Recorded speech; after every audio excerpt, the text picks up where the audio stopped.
Hello and welcome to Newsweek South Asia, a program that talks about breeding of terrorism and its impact on South Asian nations. Let's begin with the headlines first. India launches classic counter-terrorism action on Jaish-e-Mohammed. Pakistan faces complete isolation as global community unites against terrorism. Despite escalating tensions, Pakistan continues to violate ceasefire in Jammu and Kashmir.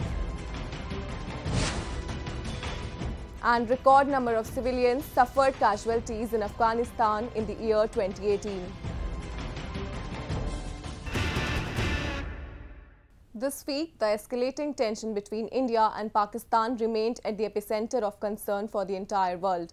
The prevailing sense of animosity between the two neighbors gained momentum when the Pakistan-backed terror group Jaish-e-Mohammed launched the most deadly attack on Indian CRPF personnel on 14 February 2019. The attack followed subsequent airstrikes by Indian Air Force on Jaish-e-Mohammed terror camps based in Pakistan. Islamabad, instead of appreciating India's effort in countering terrorism, retaliated by sending its fighter jet into Indian airspace in order to target Indian military bases in Kashmir. In this edition of NWSA, we bring you a compiled report on India's fight against terrorism and Pakistan's unprecedented reaction on it. The last week of February 2019 was full of action in South Asian region as the two most powerful countries of South Asia engaged into semi-warlike situation. The only difference being that as one country was fighting against terrorism, the other one was fighting for terrorism. Following the dreadful event of 14 February 2019, Indian Air Force carried out a counter-terrorism exercise against Jaish-e-Mohammed by launching a series of airstrikes in Khyber Pakhtunkhwa with an aim to strike the terror camp deep inside Pakistan. In just over 24 hours after the strike, the nurturer and defender of terrorism, Pakistan reacted vigorously and sent its fighter jets in Jammu and Kashmir in a bid to take revenge of Indian airstrikes on Jaish-e-Mohammed camps. Jaish-e-Mohammed is the same terror group that carried out the suicide bomb attack on Indian CRPF personnel in Pulwama. In an intelligence-led operation in the early hours of today, India struck the biggest training camp of the Jaish-e-Mohammed in Balakot. In this operation, a very large number of Jaish-e-Mohammed terrorists, trainers, senior commanders, and groups of jihadis who were being trained for Fidaiin action were eliminated. The airstrike seemed to be an essential part of counter-terrorism action by India following the recent attacks. It was specifically carried out in Balakot, Muzaffarabad and Chakothy regions of Khyber Pakhtunkhwa territory of Pakistan. The story of terrorism in South Asia took a dramatic turn when Pakistan retaliated to an attack by India that was solely aimed at destroying the establishment of terrorists residing in Pakistan. Islamabad is in state of denial and confusion, as at one side it refused to accept that the airstrikes brought any harm to them, but simultaneously, on the other side, it not only warned India of retaliation against the airstrike, but also sent its F-16 fighter aircraft in Indian airspace with the aim of bombing Indian military establishments along the borders in Kashmir. As Indian Air Force detected a Pakistani fighter jet hovering over Indian airspace, the Air Force responded instantly. India had informed about counter-terrorism action it took yesterday against a terrorist training camp of Jaish-e-Mohammed in Pakistan, based on credible evidence that Jaish-e-Mohammed intended to launch more attacks. Against this counter-terrorism action, Pakistan has responded this morning by using its Air Force to target military installations on the Indian side. Due to our high state of readiness and alertness, Pakistan's attempts were foiled successfully. The Pakistan Air Force was detected and the Indian Air Force responded instantly. In that aerial engagement, one Pakistan Air Force fighter aircraft was shot down by a MiG-21 Bison of the Indian Air Force. The Pakistani aircraft was seen by ground forces falling from the sky on the Pakistan side. Even in such a grave situation, Pakistan government seemed to be mostly unaware of the real facts. Prime Minister Imran Khan although claimed that the Pakistan Air Force has shot down 2 Indian aircrafts, but nearly after a few hours its lies got exposed when it was revealed by the Indian administration that there was only one Indian aircraft in action which was flying to confront the F-16 fighter jet of Pakistan. Pakistan even denied accepting that it used F-16 aircraft to unleash attack in Kashmir, but its incorrect facts were blatantly exposed in a recent joint press conference by Indian Navy and Indian military and Indian Air Force. There is enough evidence to show that F-16s were used in this mission through the electronic signatures, and thereafter the Pakistan is trying to hide this fact. Also, parts of AMRAAM air-to-air missile, which is carried only on the Pakistan F-16s, was recovered east of Rajouri within the Indian territory. Therefore, the fact remains that one F-16 of PAF was shot down by IF MiG-21 Bison. As India and Pakistan's relationship becomes even more strained, people in both the countries are anxious and expect for peace to return between their nations. Both countries ordered airstrikes over the last 2 days, and it is the first time in history that 2 nuclear-armed powers have done so. The international community remained a keen observer of the nail-biting event in South Asia this week and is also playing an active role in admonishing Pakistan to take credible action against terrorism. Moving on with our next report, now we'll see the international reactions and implications of the growing tensions between the 2 South Asian nations. While India is being welcomed by the international community for its historical action against terrorism, Pakistan is receiving condemnation from the entire world for allowing its territory to be used by terrorist groups to carry out all possible forms of terror activities. The Pulwama attack of 14th February 2019 left the entire global community dumbstruck and angered. Since India has a clear policy of zero intolerance on terrorism, therefore it resorted to launching airstrikes on deep terror camps in Pakistan. Despite Islamabad's big promises of supporting action against terrorism, it launched a counter airstrike in India to hit Kashmir's military camps. The risk of conflict between India and nuclear-armed Pakistan rose dramatically after the exchange of aerial strikes among the 2 nations. As India always tends with maintaining peace and accord in the South Asian region, therefore it has urged the international powers to come together in its fight against terrorism to free the region from the venomous disease. Terrorism is a threat to humanity. इसलिए केवल इन 3 देशों की रणनीति से नहीं चलेगा, हमें वैश्विक रणनीति की ज़रूरत है, एक ग्लोबल कोऑपरेशन की ज़रूरत है। और मुझे खुशी हुई आपको बताते हुए कि आज हमने तय किया, जिसको हमने अपने पैरा 10 में लिखा भी है अपने जॉइंट कम्युनिके में, जो आपको बटेगी। हमने एक तरफ UN led global counter terrorism mechanism को स्थापित करने की बात की और दूसरी तरफ भारत द्वारा प्रस्तावित CCIT comprehensive convention on international terrorism को अंतिम रूप देकर अपनाने की भी बात की। In a recent India-Russia-China trilateral summit, the delegation of the 3 countries extensively discussed about the prevailing fierce tension between India and Pakistan. The Indian External Affairs Minister Sushma Swaraj assured the international powers that India is maintaining maximum restraint and is committed to prevent the situation from escalating further. In the light of continuing refusal of Pakistan to acknowledge and act against terror groups on its territory, and based on credible information that Jaish-e-Mohammed was planning other attacks in its various parts of India, Government of India decided to take preemptive action. The largest and the target was selected in order to avoid civilian casualties. Excellencies, this was not a military operation. No military installations were targeted. The limited objective of the preemptive strike was to act decisively against the terrorist infrastructure of Jaish-e-Mohammed in order to preempt another terror attack in India. India does not wish to see further escalation of this situation. India will continue to act with responsibility and restraint. The state-sponsored terrorism of Islamabad has brought it utter embarrassment. In the current situation, when Pakistan is already facing global isolation, it boycotted the crucial meeting of the Organization of Islamic Cooperation, citing lame excuses like India's participation in it.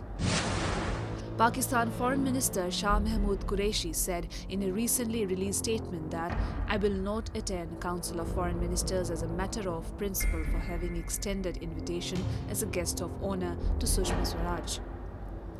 Pakistan, that lives in the world of denial, this time got blatantly exposed after the Pulwama terror attack. It has fallen under immense international pressure, and it is because of this pressure that the Foreign Minister of Pakistan, Shah Mahmood Qureshi, confessed recently that the Jaish leader Masood Azhar is residing in Pakistan. As Pakistan has been exposed from all the fronts, it is now feeling the hit from the rapidly evolving regional realities where even its allies have denied extending support to Islamabad.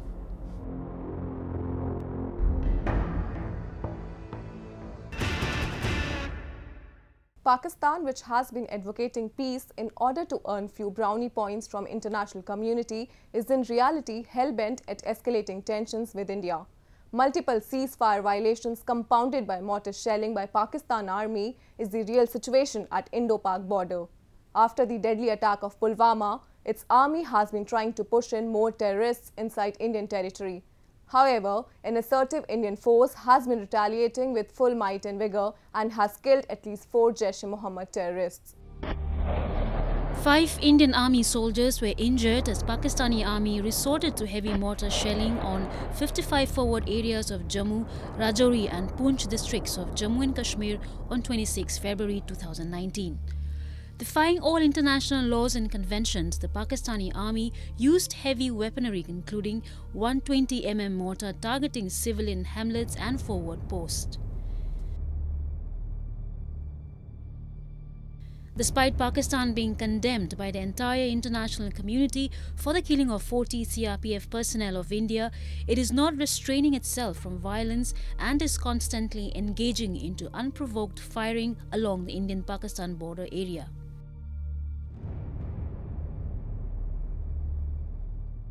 वहाँ पे ज़बरदस्त shelling हो रही है, रात से ज़बरदस्त shelling हो रही है दोनों तरफ से, एक तरफ से नहीं दोनों तरफ से हो रही है और काफ़ी दिक्कत में सामना कर रहे हैं लोग और बहुत मुश्किलात में। सारे लोग बहुत खौफ में हैं और कोई भी जगह नहीं मतलब छुपने की, हम कहाँ जाएं, बाहर सर्दी है तो अंदर मतलब मकान में ज़्यादा डर लग रहा है कि क्या करें। An emboldened Jaish-e-Mohammed has ramped up its nefarious design to further hamper the peace across India. However, in a setback, 2 of its operatives were arrested from India's Uttar Pradesh who have made shocking revelations of their connection with the Pulwama terror attack. The terrorist group, which has its base in Pakistan's Bahawalpur, is using Indian soil to execute its devious terror plans. The security forces of India this week neutralized at least 4 Jaish terrorists in different districts of Jammu and Kashmir. Operation was carried out in Varpura Sopur, in which 2 top terrorists of the Jaish-e-Mohammed were eliminated. The Jaish-e-Mohammed, as we all know, was involved in the terrible terrorist attack which happened recently. The operation was carried out with due care to avoid collateral damage, and a significant amount of time, more than 5 hours, was spent in evacuating more than 45 families. So there was no collateral damage and there was no injuries or losses to the security forces to service operation. Pakistan has used terrorism as an instrument of state policy to subvert peace across its 2 borders of India and Afghanistan. It is providing state patronage to all the UN proscribed terrorist organizations and gives them both moral and material support. Pakistan! Terrorist! Pakistan! Terrorist! Pakistan! Terrorist!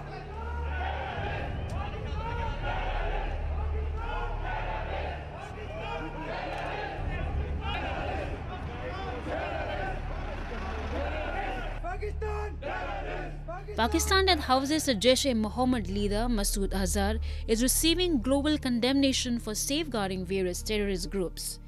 Dozens of activists led by the American Indian Public Affairs Committee, among others, gathered outside the Pakistani consulate after the deadly attack to protest against the Pakistani government for backing the dastardly act of terrorism and its leaders. The dreaded combination of nuclear weapon and terrorism makes Pakistan the most dangerous territory to live in. A country that provides safe haven to jihadist groups like Jaish-e-Mohammed is not only dangerous to South Asia but to the entire humankind.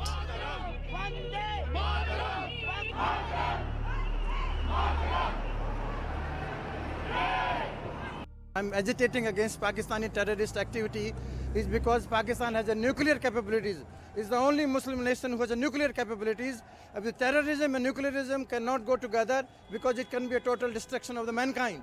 So I would like certainly that all the terrorist activity in the Pakistan should be stopped and eradicated, and all the people who are hiding there and who are really spreading terrorism all around the area, even in Afghanistan, Iran area and Indian area, this all has to be eradicated and removed. The Pulwama terror attack has heightened the tension between the two nations. As India is committed to fight its war against terrorism, Pakistan is busy in shelling the terrorists. New Delhi's escalated position in countering terrorism has also pushed the other nations to come together in fighting against terrorism. Thus, taking a step ahead in the same direction, the US, UK and France have officially approached the United Nations to designate Pakistan-based terror group Jaish-e-Mohammed chief Masood Azhar as a global terrorist.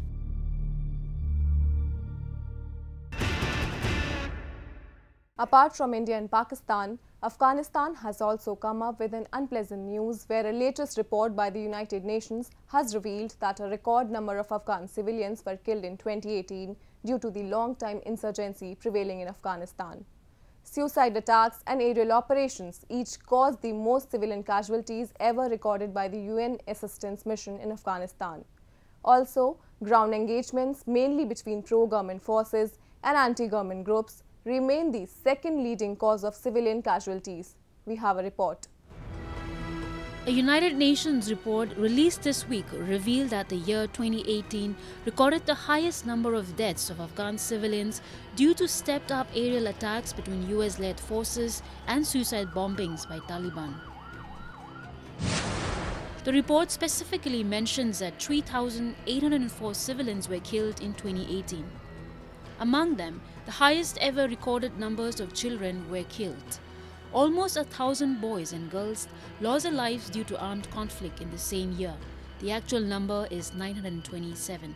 In total, there were 10,993 civilian casualties, including both killed and injured in 2018. The United Nations expressed its deep concerns regarding growing insurgency in Afghanistan. The UN envoy Tatamichi Yamamoto called the increase in civilian casualties deeply disturbing and wholly unacceptable. It is pertinent to mention here that hundreds and thousands of Afghans have also been displaced by the conflict prevailing between the insurgents and the government. The displacement has happened both within and beyond the country's borders. We are concerned about the significant increase in civilian casualties from aerial operations, mainly by international forces. There was a large increase of more than 60% in civilian casualties caused by this tactic in 2018. The chief of UNAMA Human Rights, Richard Bennett, reiterated that there is an urgent need to take concrete steps in order to bring peace on Afghan land. It is high time to put an end to this human misery and tragedy, and the best way to halt the killings and maiming of civilians is to stop the fighting. All parties need to take immediate and additional concrete steps to stop a further escalation in the number of civilians harmed and lives, livelihoods, and communities destroyed. They must comply with international humanitarian law and international human rights law. The UN stands ready to intensify its work with all parties to assist them in taking the steps needed to halt the number of Afghan civilians killed and maimed from spiraling even further. The report has come at the time when the US peace envoy Zalmay Khalilzad is intensifying efforts to find a peaceful solution to the 17-year war. The latest rounds of peace talks that were held this week signal that the two sides are looking to hammer out a timeline and logistic for a potential troop withdrawal, and as well as guarantees that the Taliban will not host militant groups as the US winds down its presence.